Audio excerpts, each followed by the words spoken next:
وہ میرے ایک دوست ہیں, ان کا نام ہے علی اکبر بھمن. وہ WHO میں کام کرتے ہیں اور دنیا میں پھرتے رہتے ہیں, پوری دنیا میں. پتہ نہیں کبھی عراق میں ہوتے ہیں, کبھی آسٹریلیا میں ہوتے ہیں. تو ان کا رات کو 1:30 بجے مجھے ایک میسج آیا, ہمارے وہ واٹس ایپ گروپ کے اوپر کنورسیشن ہو رہی تھی کہ جاوید بھائی امید کے بارے میں کوئی سوچ کے نا تو ایک ویڈیو بنائی. اچھا, میں نے یہ سوچا کہ آدمی غصے میں ہوتا ہے, آدمی نفرت کی کیفیت میں ہوتا ہے, پیار کی کیفیت میں ہوتا ہے, تو آئی ایم شیور کہ اس کے دماغ میں کوئی نہ کوئی پروسیس چل رہا ہوگا, کوئی نہ کوئی کیمیکل چینجز آ رہی ہوں گی, کوئی نہ کوئی سرکٹ نئے بنتے ہوں گے. تو یہ امید آخر کیا چیز ہے؟ امید ہمارے تھاٹ پروسیس کے لیول پر کیا چیز ہے اور ہمارے سب کانشیس میں کیا چیز ہے؟ میں نے کافی سارا اس پہ غور کیا, تھوڑا سا لٹریچر بھی دیکھا. تو جو باتیں مجھے سمجھ میں آئی ہیں نا, اس کو سمجھانے کے لیے ایک چھوٹی سی کہانی ہے. ایک نیورو سرجن تھے بہت بڑے, تو انہوں نے بتایا, میں مختصر بتا رہا ہوں, انہوں نے یہ بتایا کہ میرے پاس ایک پیشنٹ آیا, برین ٹیومر کے لیے ریفر ہوا.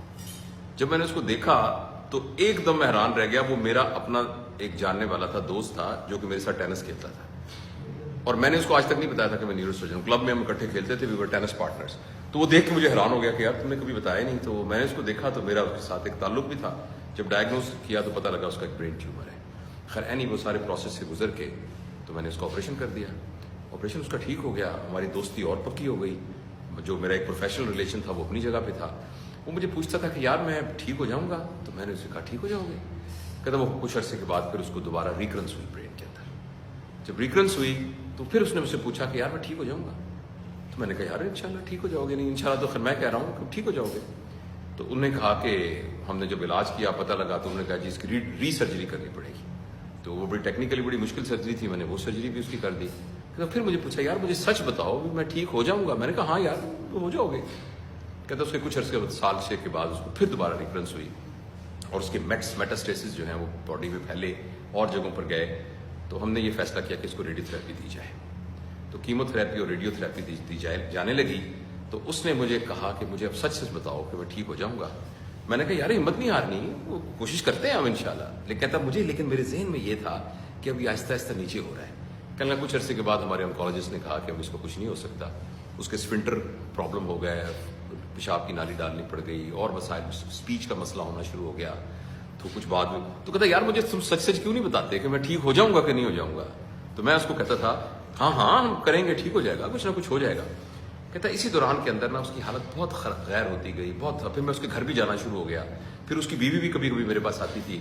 تو ایک وقت ایسا آیا کہ میں نے اسے یہ سوچا کہ اب اگر یہ مجھ سے پوچھے گا تو میں اس کو یہ کہہ دوں گا کہ یار اب تو اٹس آل اوور. تو کہتا پھر بھی میری ہمت نہ ہوئی, میرے پاس پھر آیا. اس نے کہا دیکھو یار میں تو اٹھا نہیں جا رہا, مجھے بتاؤ تو صحیح. میں نے کہا نہیں کرتے ہیں. کہتے چلو ٹھیک ہے جیسے تم کہو, میں اعتبار ہے. ایک دن ایسا ہوا کہ میں اس کے گھر گیا اور اس نے مجھ سے وہی سوال پوچھا. تو میں نے اسے کہا کہ دیکھ ہم اس فائٹ کو کرتے رہے ہیں, لیکن تم سمجھدار آدمی ہو, سب کچھ دنیا سے جانا ہے, تو میرا خیال ہے کہ اب نا یہ کافی مشکل ہے اس کا ٹھیک ہونا. تو اس نے کہا اچھا کوئی بات نہیں, thank you for letting me know the truth. کہتا میں گھر آ گیا مگر میری طبیعت اتنی بوجھل تھی, میں کھانا کھا کے لیٹنے لگا تو میری پھر طبیعت بڑی بوجھل تھی. تو میں نے ایسی دوبارہ اس کو تسلی دینے کے لیے فون کیا. تو میں نے اس کی بیوی نے فون اٹھایا. تو میں نے کہا میری سے بات کرو. اس نے کہا تو آپ کے جانے کے 5 منٹ کے بعد مر گیا, فوت ہو گیا. تو اس نے اپنی کتاب میں یہ لکھا ہے کہ جو امید کی جو تار تھی نا وہ میرے ہاتھ میں پکڑی ہوئی تھی اور وہ تار اس کو زندہ رکھی ہوئی تھی. اور جب تک میں اس کو کہتا رہا کچھ نہیں ہوتا, تو اس کی اندر کی انرجیز جو تھیں وہ اتنی اسٹرانگ تھیں کہ وہ اس کے پورے میٹابولزم کو اور اس کے سسٹم کو کھینچتی رہی باوجود اس کی بیماری کے. جو ہی میں نے وہ تار کاٹی امید کی تو اندر سے کوئی کنیکشن کٹا اور اس کے 15 منٹ کے بعد وہ فوت ہو گیا. بیمار تو وہ تھا ہی خیر. تو اب اس کے پیچھے کیا فینومینا ہے, میرا نہیں خیال کہ میں اس کی کوئی پیرا سائیکالوجی وہ ڈسکس کروں, لیکن اس واقعے نے مجھے بہت موو کیا اور یہ بتایا کہ امید وہ طاقت ہے جو ہمارے اندر ایک موٹیویشن, ایک جذبہ اور گرے ہوئے کو بھی یہ امید یعنی یہ اس کو حوصلہ دیتی رہتی ہے, یہ قوت کہ وہ اٹھ کے کھڑا ہو سکتا ہے. تو اس لیے ہمیں اپنے لیے بھی اور اپنے پورے انوائرمنٹ کے اندر امید کو کبھی لوز نہیں کرنا چاہیے.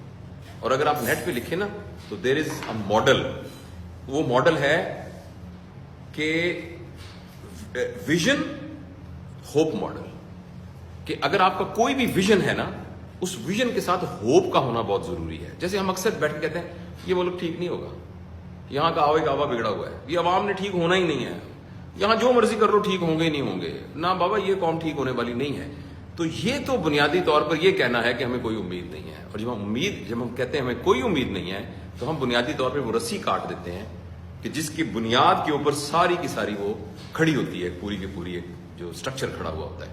تو اس لیے میرے خیال میں امید وہ طاقت ہے, اور ہمیں ہر وقت ریئلسٹک ضرور ہونا چاہیے مگر پر امید ہونا چاہیے. Thank you.